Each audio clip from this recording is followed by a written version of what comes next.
오늘은 우리가 소명에 대해서 보고자 합니다. 소명이다.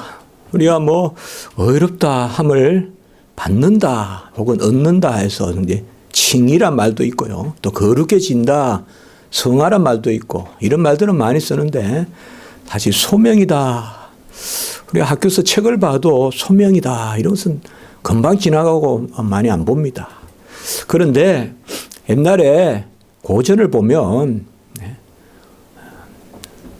우리 전통에 있는 그 고전을 보면요. 가장 긴 부분이 소명 부분이에요.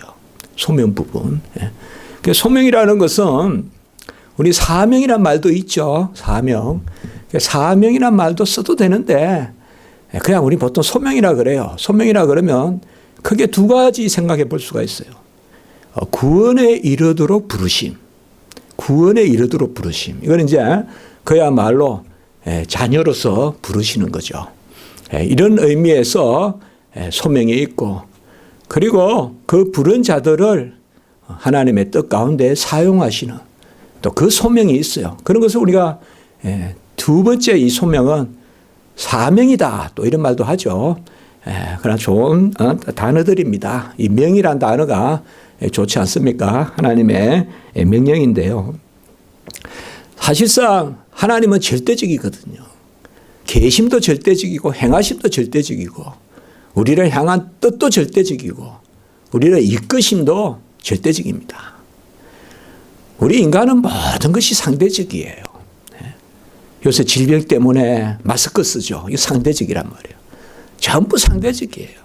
해가 조금 가까이 오면 옷을 벗죠. 더워서 상대적이에요. 해가 조금만 멀리 가도 옷을 막 껴입죠. 상대적이에요.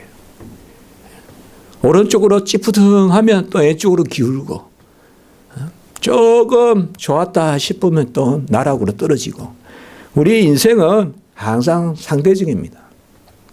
그러나 하나님이 행하시는 것은 전부 절대적이에요.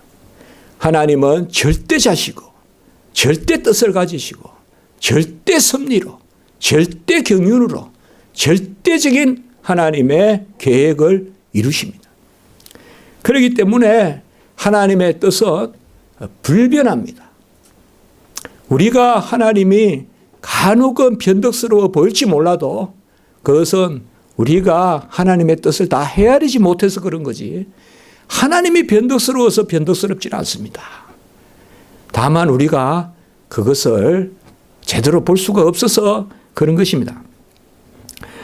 오늘 우리가 잘 아는 말씀입니다. 또 제가 자주 인용하는 말씀이고 정한 자를 부르시고 부르는 자를 어렵다 하시고 어렵다 하신다를 영화롭다 하신다. 이 8장 30절 말씀 그리고 8장 28절은 또 우리가 잘 아는 말씀이에요. 많이 외우기도 하고 하나님을 사랑하는 자 곧 뜻대로 부르심을 입은 자들에게 합력하여 선을 이룬다. 하나님의 뜻대로 부르심을 입은 자들에게는 합력하여 선을 이룬다. 이 합력이라는 말에 우리가 이제 조금 이해가 가닿지 못하는 거예요. 우리는 어느 한 면만 딱 보고 옳다, 그렇다, 좋다 이렇게 생각할 때가 있어요. 기도하면서도 기도가 잘 된다, 안 된다 할 때가 있어. 예배 드리면서도 은혜가 있다, 없다 할 때가 있어요. 아주 그래요. 기도할 때도 보면 아주 그냥 기도가 안 된다 할 때요. 사실 뭐 안 되고 하는 게 아니잖아요, 기도가. 근데 항상 합력하여 선을 이룬다는 데 대해서 우리는 좀 가닿지를 못해요. 하나가 좋으면 그냥 좋은 거고 하나가 나쁘면 그냥 나쁜 거지. 이게 이렇게 조화가 돼서 잘 이루어진다는 그런 생각은 잘 못해요. 겨울에 추우면 그냥 춥다는 불평만 하지 겨울에 충분히 추워야 봄에 농사가 잘 되거든요. 그래 이야기하거든요. 농부들은.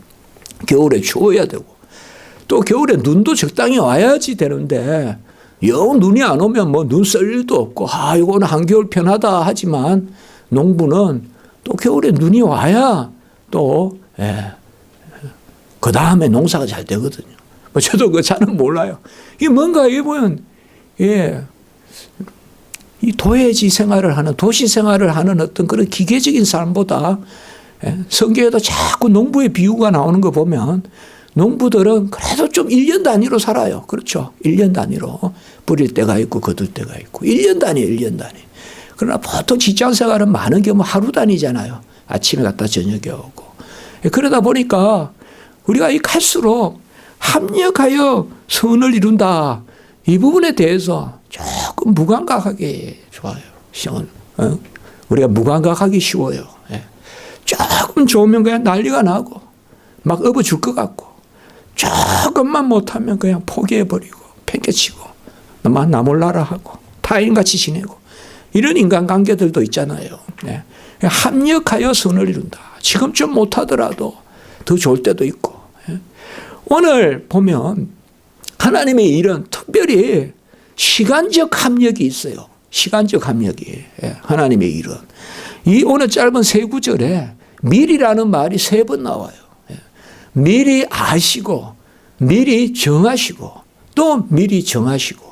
그러니까 지금 우리가 여기 존재하는 것은 하나님이 미리 아시고 지금 이 문병호 목사의 이 모습을 하나님이 미리 아셨는데 언제부터 아셨냐 이 말이에요. 제가 잉태돼서부터 안 것도 아니고 제가 태어나서부터 안 것도 아니고 제가 장성했을 때 안 것도 아니고 어제 아신 것도 아니고 오늘 아신 것도 아니고 창세 전부터 아셨다 이 말이에요.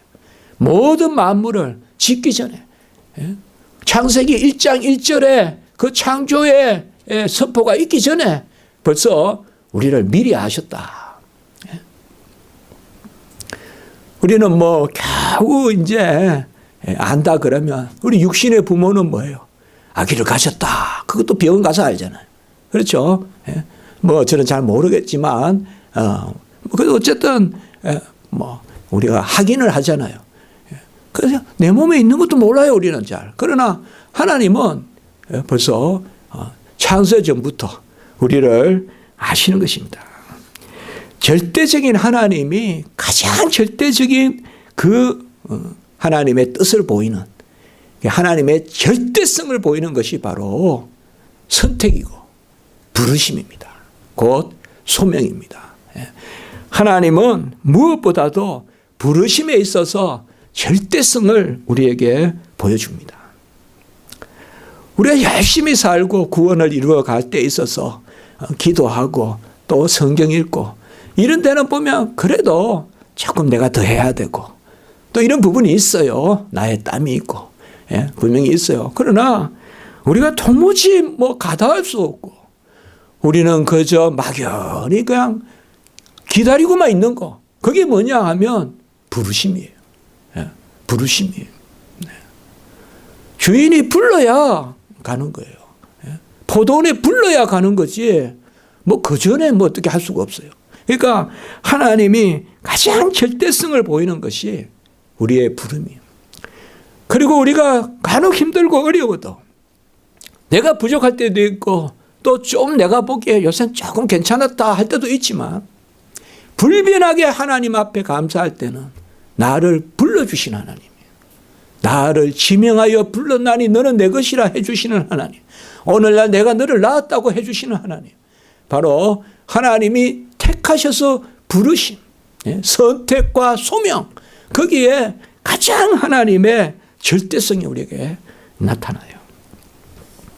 로마서 9장 15절에 보면 긍휼히 여길 자를 긍휼히 여기고 불쌍히 여길 자를 불쌍히 여긴다. 이것은 불쌍함을 받는 쪽에서는 뭘 할 수가 없어요. 긍휼히 여기는 분이 긍휼히 여기고 불쌍히 여기는 분이 불쌍히 여기고 저를 왜 불쌍히 여기지 않습니까? 라고 말할 수가 없어요. 바로 하나님은 우리에게 오직 그리고 전부의 은혜를 베푸셨어요. 이 두 개가 서로 다른 말은 아니지만 오직 은혜, 전부 은혜 혹은 전적 은혜. 우리가 오직 은혜라는 것을 많이 고백을 하는데 오직 은혜만 고백하다 보면 어떨 때는 오직이 이 부분만 오직이다. 저 부분만 오직이다. 이럴 때가 있어요. 내가 잘 될 때는 오직 하나님의 은혜. 이럴 때 말이죠. 오직이란 말을 쓰긴 쓰는데 제가 이렇게 잘된 것은 말이죠, 오직 하나님의 은혜예요. 이렇게는 하는데 전부 하나님의 은혜라고는 고백을 잘하네요. 조금 우리가 힘들 때도 하나님의 은혜고.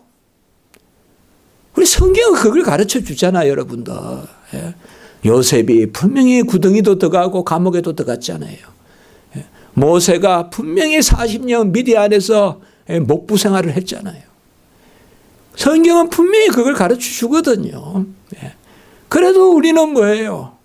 모세가 국무총리 됐다 이럴 때만 오직 하나님의 은혜라고 그렇게 한단 말이에요.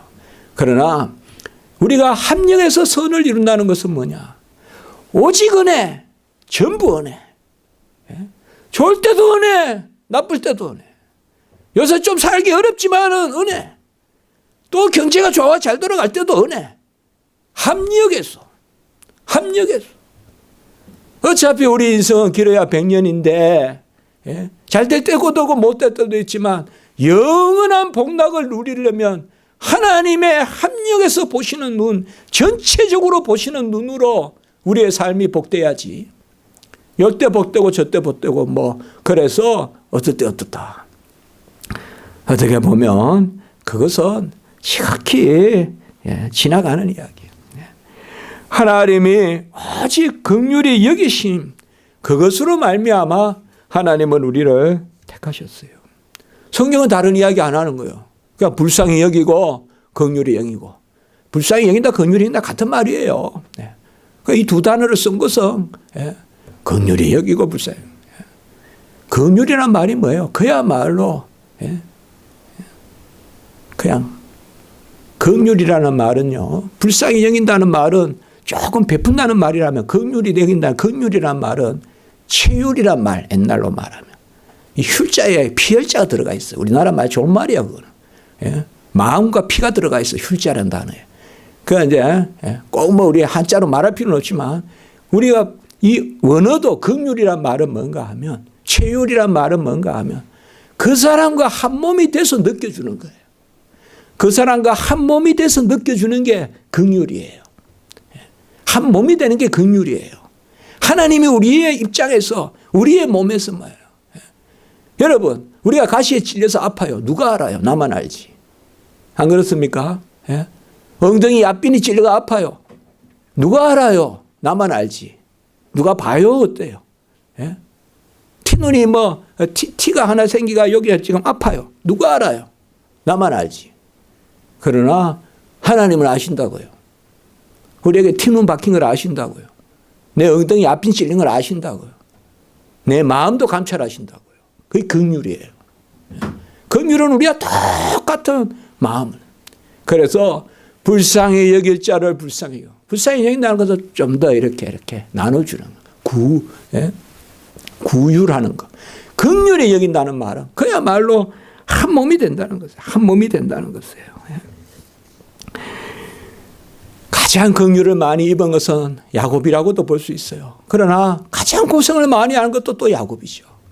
20년 동안 가서 처참한 고생을 했어요. 말이 좋아서 그렇지 얼마나 힘든 일이에요. 그래서 약복강을 건너서 이제 넘어오는데 야곱이 가진 것은 아무것도 없어요. 그러나 야곱은 큰 걸 가지고 있었던 거예요. 그는 베델의 약속이에요. 야곱에게는 베델의 약속이 있었던 거예요.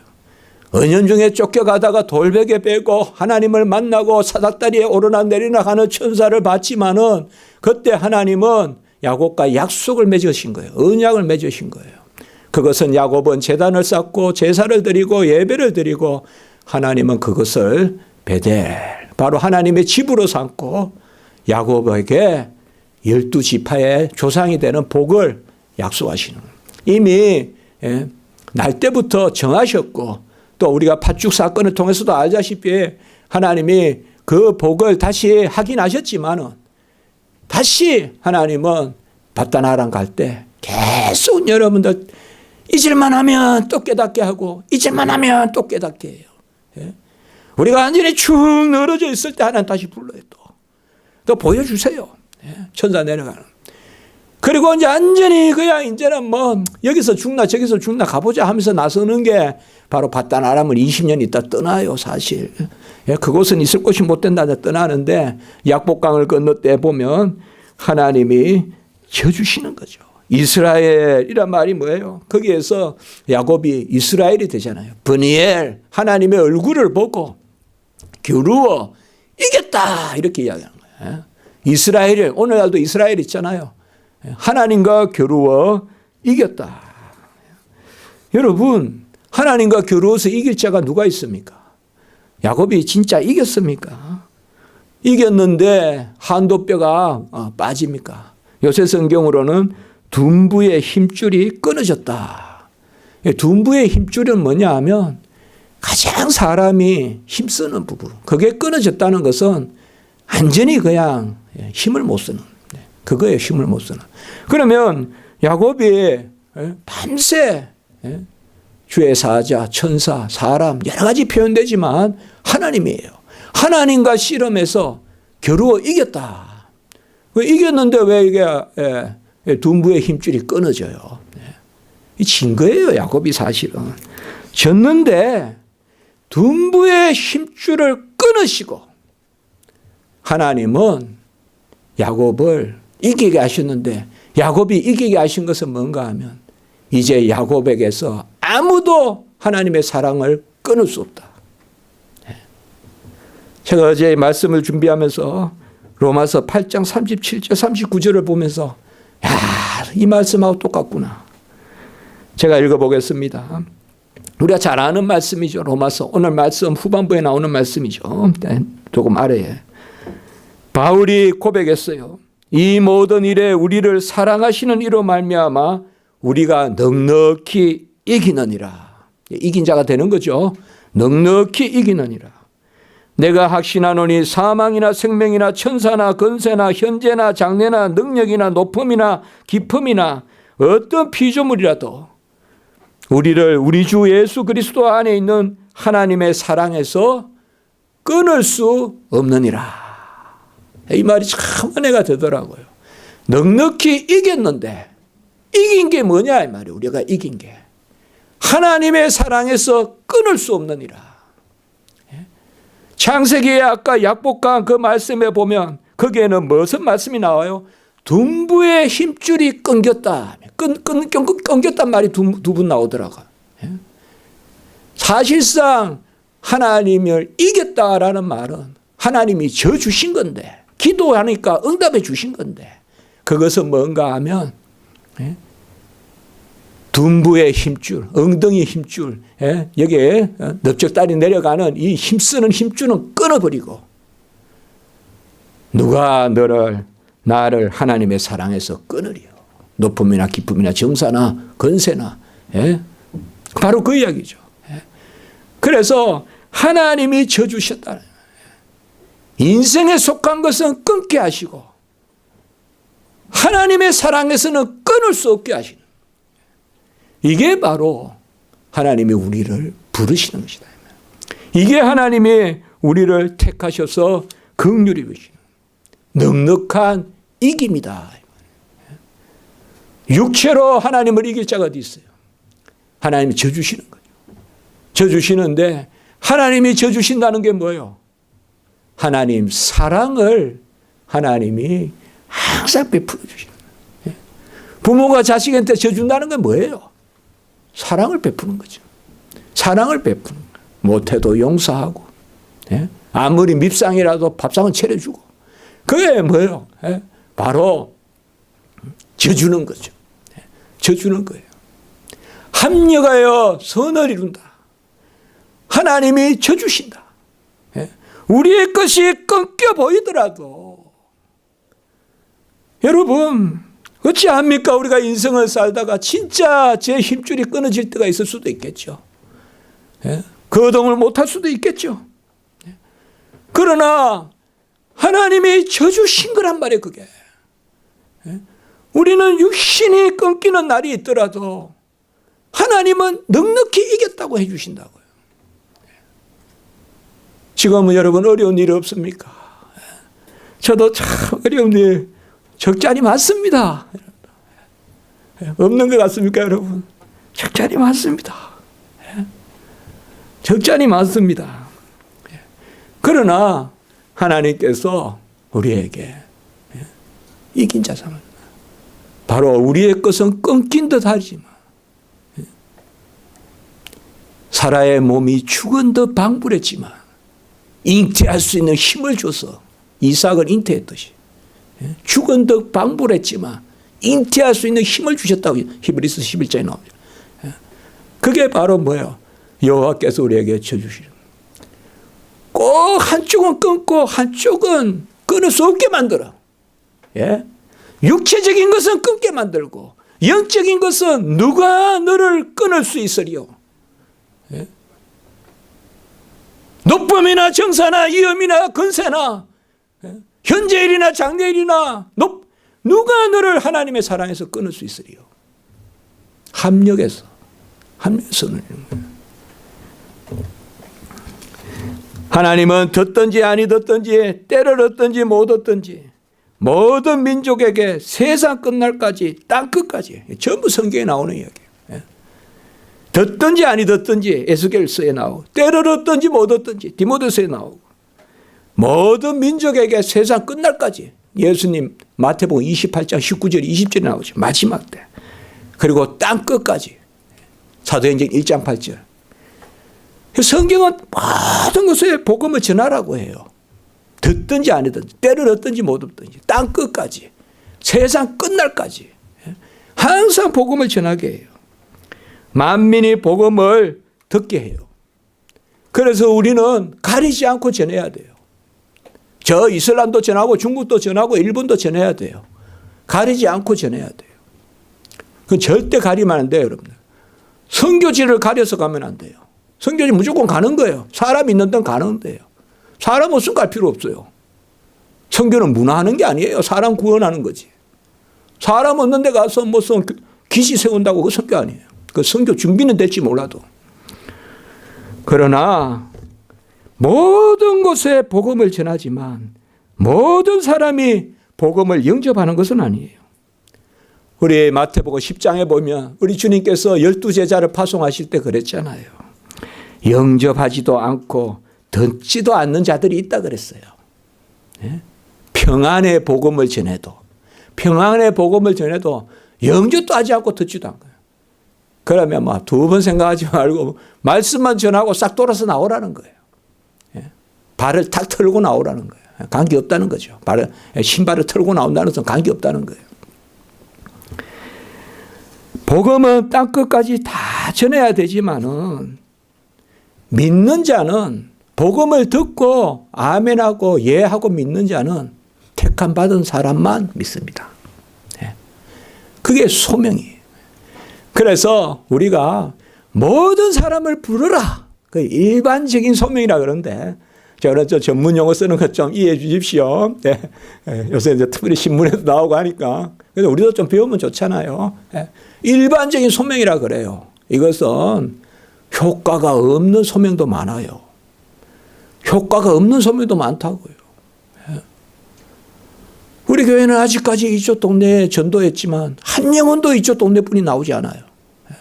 그렇지만 말씀을 전해야 돼요. 말씀을 전해야 돼요.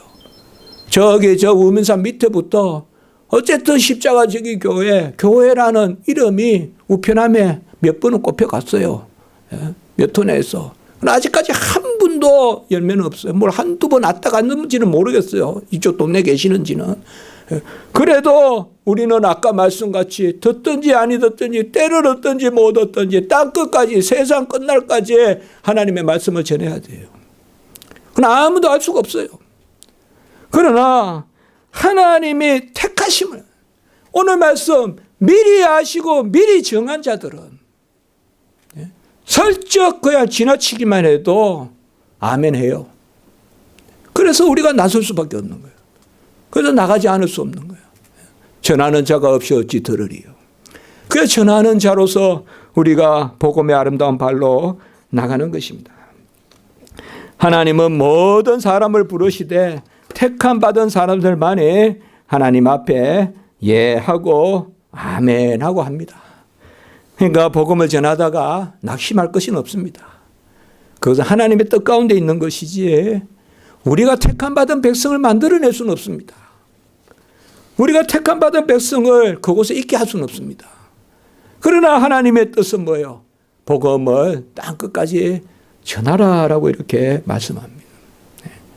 오순절 성령이 임했을 때 제자들 120문도들 다 흩어져서 복음 전합니다. 이제. 그리고 거의 다 순교합니다. 복음 전하다 거의 다 순교해요. 다 흩어져서 복음을 전합니다. 듣든지 아니든지 이제 주님께서 그것이 뭐냐 하면 일반적으로 불러야 된다 이거예요. 그건 하나의 뜻이에요. 우리가 말세가 언제가 말세냐, 언제가 마지막 때냐, 이것도 우리가 이성으로 판단하면 안 되지만 어쨌든 하나님 말씀에 비출 때 복음이 땅 끝까지 이르렀을 때 이제 이렇게 말하는 게 일리가 없지 않아 있어요. 그러나 그걸 우리가 쉽게 판단하면 안 돼요. 쉽게 판단하면 안 돼요. 그러나 어쨌든 복음이 땅 끝까지 이르도록 하는데 오직 은혜로 택하심을 받은 자만이, 로마서 11장 5절 7절, 오직 은혜로 택하심 받은 사람만이. 우리가 연초에 에스겔서 말씀을 봤잖아요. 벌써 돌 같은 마음이 제거되고 살과 같은, 우리 어린아이 살과 같은 부드러운 마음이 우리 안에 생깁니다. 오직 은혜로 택하심을 받은 사람만이. 이 로마서 11장 5절 7절을 같이 묶어서 이야기한 거죠. 오직 택하심, 은혜로 택하심. 그래서 오직 은혜로 택하심을 받은 사람은 딱 그 계기가 돼서 그 말씀이 딱 떨어져서 내 마음이 뭐예요? 그냥 싹 좌갈바 같은 마음이, 바위 같은 마음이 만세반석에 그냥 금이 가기 시작을. 만세반석에 금이 가서 복음이 들어오는 거예요. 그래서 살과 같이 부드러운 마음이 된다 이렇게 말씀하고 있어요. 그 말씀이 들어오면 하나님이 택함 받은 사람은 깊은 것이라도 영적으로 통달해서, 그러니까 하나님의 말씀을 전하는 자가 없이 어찌 들으리요, 들음이 없이 어찌 믿으리요. 그러니까 하나님의 말씀이, 그 일반적인 소명이 그 계기로 하나님의 말씀이 들어오면 이제 그 말씀이 들어오면서 택함 받은 백성은 말씀이 성령과 함께 역사를 해요. 성령과 함께 역사해요. 그 에스겔서는 새 영이라 그랬어요. 새 영. 새 영의 역사에서 말씀이 들어오면 돌과 같은 마음이 아주 살과 같이 부드러운 마음이 되고, 그리고 그 영이 우리 안에 깊은 것이라도 통찰을 해서 영적인 것을 영적으로 분별하게 한다. 고린도전서 2장 10절, 12절, 13절에서 이야기하고 있어요. 이건 택함 받은 사람에게만 일어나는 거예요. 그래서 말씀이 들어오면서 성령이 통찰을 해서 영적인 것을 영적으로 분별하게 되고, 그때 우리 주님이 말씀하셨듯이 눈이 뜨이고 귀가 열려요. 너의 눈은 봄으로 너의 귀는 들음으로 복이 있도다. 다 보고 다 듣는 건 아니에요. 오직 누가 보고 듣느냐? 소명을 받은 사람만이 듣게 되는 것입니다. 제가 아까도 말씀드렸지만 절대적인 하나님의 은혜입니다. 불가항력적인 하나님의 이끄심입니다. 거부할 수가 없습니다. 거부할 수가 없어요. 베드로는 떠나소서 했지만 딱 그냥 코가 깨이니까 따라 나설 수밖에 없어요. 사람 낚는 어부가 되라. 그때 뭐예요? 성령의 가마가 있는 거예요. 그냥 음악을 던져놓고 따라가요. 부자 청년은 내가 모든 것을 다 지켰으니 한번 따라가 보겠습니다 했지만 부자 청년에는 택하심이 없어요. 무조건적 은혜에 택하심이 없으니까 부자 청년은 결국 하나님을 따라가지, 우리 예수님을 따라가지 않습니다. 오직 우리가 택함을 받은 것은 오직 부르시는 이로 말미암은 것입니다. 우리가 불러서 어딘가 갔습니다. 우리 인생에 보면 내가 왜 이곳에 있을까 하는 경우도 많이 있습니다. 저도 그런 경험이 있습니다. 왜 제가 어느 구석에서 그렇게 산중에서 뭘 하고 있는지, 도무지 이거는 매일 눈 뜰 때마다 왜 내가 이 자리에 있는지. 그러나 로마서 9장 11절, 오직 부르시는 이로 말미암아, 오직 부르시는 이로 말미암아, 전적으로 하나님이 우리를 부르셔서 우리의 귀가 열리고 눈이 열리면 우리가 따라 나서게 됩니다. 베드로와 같이 따라 나서고 따라 나서게 됩니다. 그것은 뭐예요? 우리 안에 창세전에 택감이 있기 때문에 그런 것입니다. 하나님이 우리를 기쁨을 이기지 못하신다. 스바냐서 3장 17절에 자기 자녀로 인하여 기쁨을 이기지 못하신다. 부모가 자녀로 인하여 기쁨을 이기지 못하는 그거보다 더 큰 기쁨이 어디 있겠어요. 하나님이 우리를 부르시면요, 그 기쁨이 우리에게 충만해요. 우리가 스바냐서 아까 말씀했지만 그가 너로 인하여 기쁨을 이기지 못하시니. 근데 요한복음 15장 11절에 보면 하나님이 우리를 부르시면 너희 안에 기쁨이 충만하다 그랬어요. 하나님의 부르심을 받는 자들의 표가 뭔지 압니까? 하나님이 나를 얼마나 기뻐하는지 내가 아는 거예요. 자식은 어찌됐든 간에 부모의 기뻐함을 받는다고 생각하기 때문에 때도 쓰고 그렇게 하는 거예요. 자녀는 어쨌든 부모의 기뻐함을 받는다 하는 거예요. 우리가 택함 받은 백성의 가장 중요한 게 뭐냐 하면 하나님이 나를 기뻐하신다는, 그래서 내 안에 기쁨이 충만하다는, 이 기쁨이 연결돼야 되는 거예요. 이 기쁨이 연결돼야 돼요. 이 기쁨을 하나님께 우리에게 주시는 거예요. 이 기쁨이 있어서 우리가 예배를 드리는 것이고요. 이 기쁨이 있어서 복음을 전하는 것입니다. 우리는 다 특별한 은혜를 입어서 하나님의 열심으로, 하나님이 열심을 내셔서 우리를 부르시고 이끌어 가십니다. 우리의 열심이 아닙니다. 우리의 다른 박질이 아니라는 것입니다. 시편 126편에 나오지만 여호와의 열심이 큰 일을 이루셨다. 여호와의 열심으로 큰 일을 행하셨습니다. 우리가 모르는 전쟁을 하나님은 하십니다.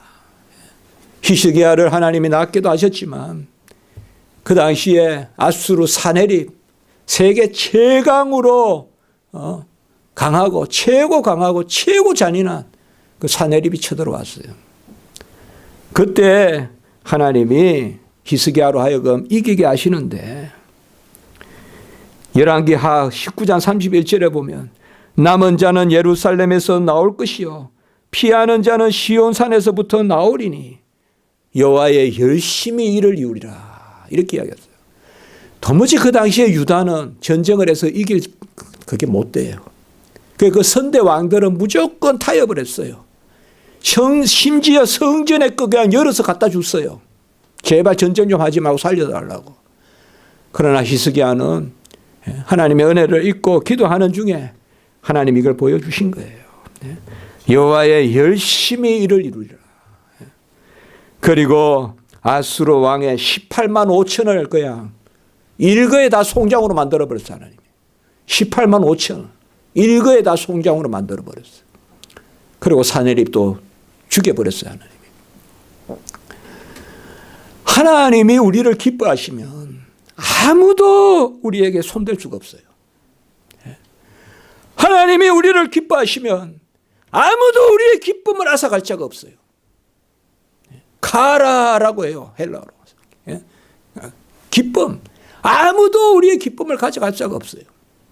여호와가 우리에게 주시는 기쁨. 그 기쁨이 무슨 기쁨과 연결이 되느냐? 그가 너로 인하여 기쁨을 이기지 못하시고.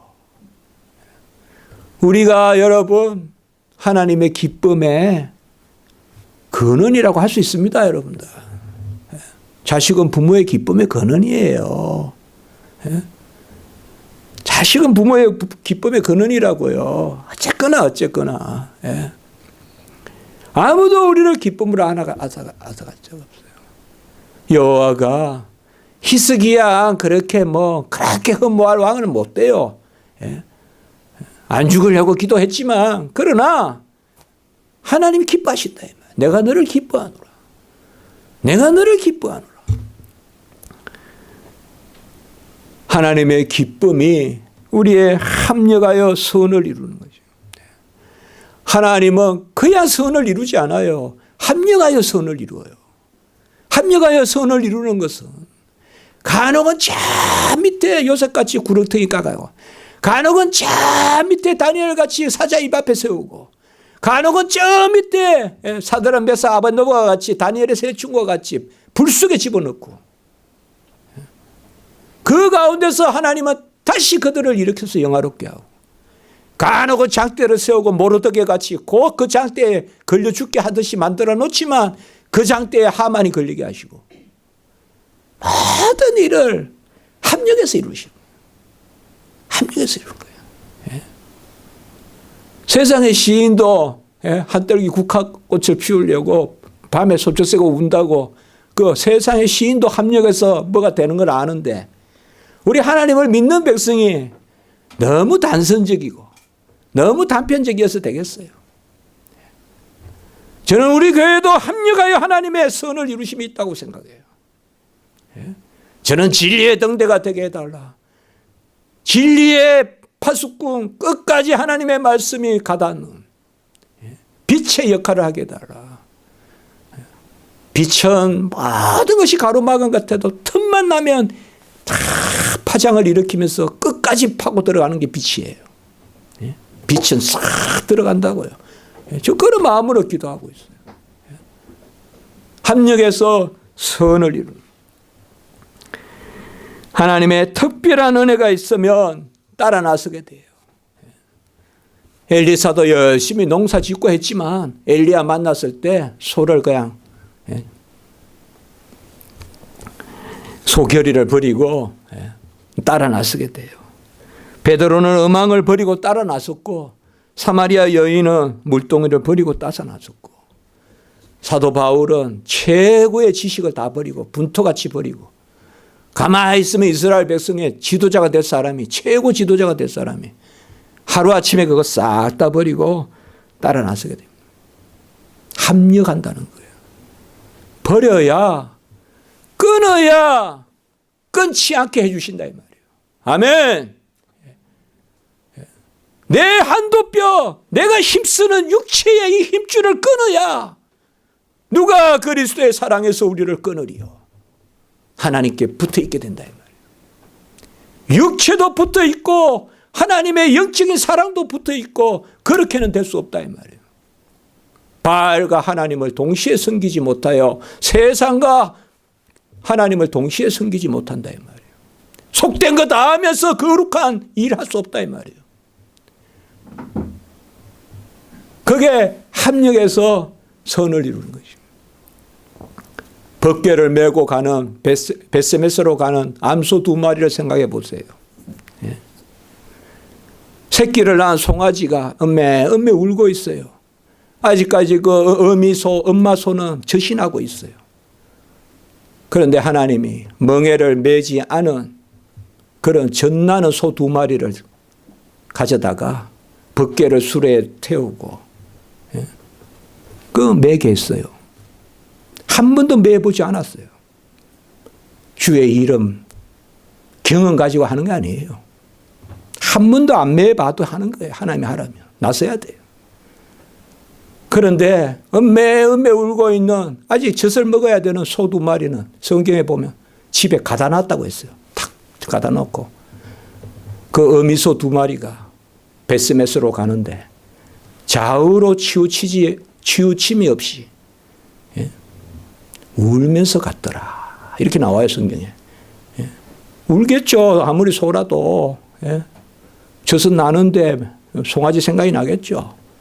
울면서 한 번도 안 가봤는데 치우침 없이 갔더라. 이렇게 나와요. 또 아빠 벗개를 메고 수레를 메고 갔네. 그 벳세메스 가서 뭐예요? 소의 무슨 뿔에 뭐 간을 씌웠어요. 잡아서 번제로 바치죠. 번제로 바치죠. 우리의 인생은 바로 이렇습니다. 하나님이 부르신 자들은 합력하여 선을 이루고, 우리가 원해서 된 것도 아니고 다른 박질해서 된 것도 아니고, 로마서 9장 16절, 혈통으로나 육정으로나 사람의 뜻으로 난 것도 아니고, 요한복음 1장 13절. 하나님이 우리를 부르신 것이에요. 에스가 아니라 야곱의 자리로 부르신 거예요. 이스마엘이 아니라 이삭의 자리로 부르신 거예요. 므낫세가 아니라 에브라임의 자리로 부르신 거예요. 하나님이 우리를 정하셔서, 미리 아시고 미리 정하셔서 때가 차서 이 땅에서 우리를 부르신 것입니다. 왜? 합력해서 선을 이루려고. 왜? 오늘 말씀에 나오지만 하나님의 아들의 형상을 본받게 하시려고. 우리도 예수같이, 옛날 주일학교 때 작은 예수, 우리도 예수같이 되게 하시려고, 우리도 예수같이 되게 하시려고 하나님이 우리를 부르신 것입니다. 여러분, 우리에게는 부르심의 소망이 있습니다. 부르심을 받은 자들에게는 모든 것이 합력하여 이루어지는 약속이 있습니다. 18만 5천을 그냥 밤새 송장이 되게 만들어주시는 그런 하나님의 우리를 돌보신가, 우리를 위하여 전진까지 하시는 싸우심이 있어요. 우리는 눕자 졸자 그냥 자고 있지만 하나님은 영적인 군대를 보내셔서 우리를 방어하세요. 우리가 잘나서 택함받은 게 아닙니다. 하나님의 힘의 위력으로 부르심의 소망을 주셨다. 제가 이 말씀 준비하면서 성경을 항상 봤어요. 네. 이렇게 소명에 대한 말씀이 많은지 몰랐어요, 저는. 하나님의 힘의 위력으로. 이게 뭐예요? 하나님의 힘의 위력으로 부르심의 소망을 주셨다. 에베소 1장 18절 19절에 나오는 말씀이에요. 힘의 위력으로. 이게 뭐예요? 불가항력적으로 꼼짝 못하게 만든. 넌 내 것이야, 그냥. 너 나한테 이제 걸렸어. 너 이제 나 못 빠져나가. 탁 그냥 낚아채신 힘의 위력으로 부르심의 소망. 우리 마스크 하셨지만 속으로라도 한번 해볼까요? 부르심의 소망. 얼마나 멋있습니까? 부르심의 소망. 이 소망이 있어야 돼요. 나를 부르신 하나님, 날 부르신 하나님이 나에게 주시는 소망. 누가 하나님의 사랑에서 나를 끊으리요? 누가 그리스도의 사랑에서 나를 끊으리요? 이 부르심의 소망. 하나님의 기쁘신 뜻, 뜻의 결정, 뜻의 비밀, 계획. 에베소 1장 5절, 9절, 10절 계속 나와요. 기쁘신 뜻에 따라, 그의 뜻의 결정에 따라, 뜻의 비밀로, 계획에 따라 우리를 부르셨다는 거예요. 하나님의 철두철미한 것을. 우리가 어찌 이렇게 예배를 드립니까? 부르셨기 때문에. 하나님이 이 집으로 부르셨기 때문에. 부르심은 우리 아이들도 하나님이 부르십니다. 한때는 아이들은 부르심이 없어 구원이 없다고 할 때가 있었어요. 그런데 우리 성경에 가만히 보세요. 아이들이 내게 나아오는 것을 막지 마라 그랬죠. 그렇죠. 그리고 뭐예요? 아이들에게 안으시고 안수하시고 축복하셨죠. 이 세 단어 안으시고 안수하시고 축복하셨죠. 우리 아이들에게. 그 말씀을 가만히 생각해 보세요. 아이들이 나왔죠. 이게 아주 중요한 이야기예요. 유아 세례. 아이들이 나왔죠. 아이들은 비록 이성적인 고백은 할지 몰라도 부르심에 응답은 합니다. 아멘? 그걸 아셔야 돼요, 여러분들. 아이들은 인식은 못해도 나아갑니다. 그래서 유아 세례를 베푸는 거예요. 그게 답이에요. 제가 여러 말씀 있는데 딴 말씀 생각 안 해요. 예수님께 나왔다. 그게 딱 떠오르더라고요. 예수님께 나왔잖아요. 아이들이 부모에게 업혀왔던 술에 끌려왔던 어쨌든 중풍병자도 뭐예요? 그대로 우리 웨스트민스터 신경에 나와요. 나올 수 없는 자라도 부르신다 이거야. 웨스트민스터 신경에 나온 거예요. 어린 아이와 나올 수 없는 자도 부르신다. 중풍병자 하나님께 나아갈 수 없는데 친구들이 들것에 메고 갔잖아요. 그것도 사람들이 많아가 지붕 뚫고 내려가 봤잖아요. 38년 된 병자 그 자리에 갈 수도 없는데 또 메이트를 떠다 놓잖아요. 이게 하나님의 뜻이에요. 막 달리기 잘하고 그래서 다른 박질로 말미암은 것도 아니에요. 혈통으로나 육정으로나 사람의 뜻으로 말미암은 것도 아니에요. 하나님이 부르시면요. 친구들이 데려다 놓기도 하고 바짝 들어가 안전뱅이 나면서부터 안전뱅이 옮겨다 놓기도 하고 성전 미문에 갖다 놓기도 하고 하나님이 부르시면 아까 했죠. 그의 위력으로 불가항력적으로 끌고 가시는 거예요. 저 같은 죄인도 하나님의 불가항력적인 은혜로 끌고 가신다. 이 부르심에 절대성이 있는 것입니다. 이제 말씀을 마치겠습니다. 웨스민스터 신앙 고백서 우리가 저도 기도하고 있습니다만 어쨌든 전국에 300만 명이 우리 교회만 2만 교회예요. 우리 교회도 한부 그 신문 제가 꼭 이제 매주 이거 쓰고 있잖아요. 한 칼럼입니다. 웨스민스터 신앙 고백서에 그게 나와요. 철저히 수동적이다. 철저히 수동적이다. 라틴어까지 다 이야기하면 더 좋은데요. 영어로는 altogether passive 이렇게 적어놨어요. 우리의 부르심은 철저히 수동적이다. 이런 말을 잘 안 쓰거든요. 근데 여기에 딱 써놨어요. 신앙 고백서에는 그냥 성경이 이렇다 이렇게만 쓰는데 여기는 철저히 수동적이다. altogether passive. 철저히 수동적이다. 내가 나서서 하는 게 아니다. 하나님이 나를 부르신다. 절대적 부르심이다. 예수 그리스도의 것으로 부르심을 받았다. 로마서 1장 6절 사도 바울이 이야기했고요. 하나님의 부르심에는 후회하심이 없다. 로마서 11장 29절. 한 번 불렀으면 하나님이 딱 처음부터 끝까지 그냥 쭉 가신다. 후회하심이 없다. 하나님의 부르심과 택하심을 굳게 하라. 베드로후서 1장 10절에 그렇게 말하고 있어요. 무엇보다 우리는 뭐예요? 날 불러주시고 날 택하시고. 만문 속으로라도 해볼까요? 택하심과 부르심을 굳게 하라. 무엇보다도. 그거 다지라 이 말이에요. 그거 다지라. 누가 뭐라 그러든 세상에 무슨 난리가 나든 산이 무너지든 하늘이 무너지든 나는 하나님의 택하신 백성이다. 하나님이 날 부르셨다. 그러면 확 부르심의 소망이 그냥 넘친다 이 말이에요. 하나님이 불렀단 말이에요. 어디 세상에서 누가 대통령이 불러도 기분이 좋을 텐데 하나님이 불렀단 말이에요. 부르심의 소망. 그게 우리 안에 넘쳐야 돼요.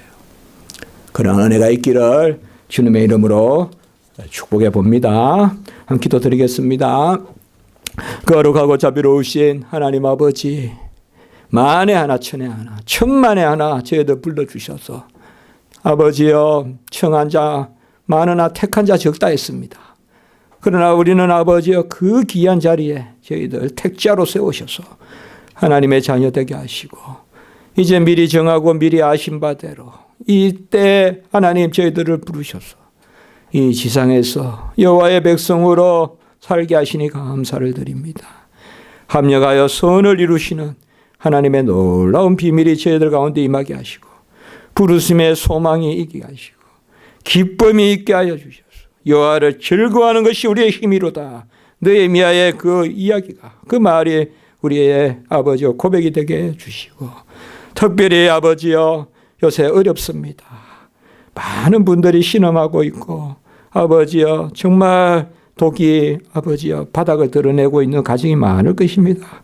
하나님 그러나 아버지여 합력하여 선을 이루시는 하나님께서 일시 죽은 듯 방불하나 잉태할 수 있는 힘을 주셔 만국의 의미가 되게 하는 그 사라와 같이 하나님 아버지시여, 우리 모든 가게에도 이 나라에도 세계 아버지여 만민에게도 다시금 하나님 일으켜 세우는 은혜를 허락하여 주시옵소서. 이제 질병을 많이 물리치신 하나님 감사드립니다. 다시 재발하지 않도록 도와주시고, 저 아버지 아직까지 이 창궐하고 있는 저 서구나 미국이나 빨리 다 지나갈 수 있도록 하나님 도와주시옵소서. 감사합니다. 주 예수 그리스도 이름으로 기도드리옵나이다. 아멘.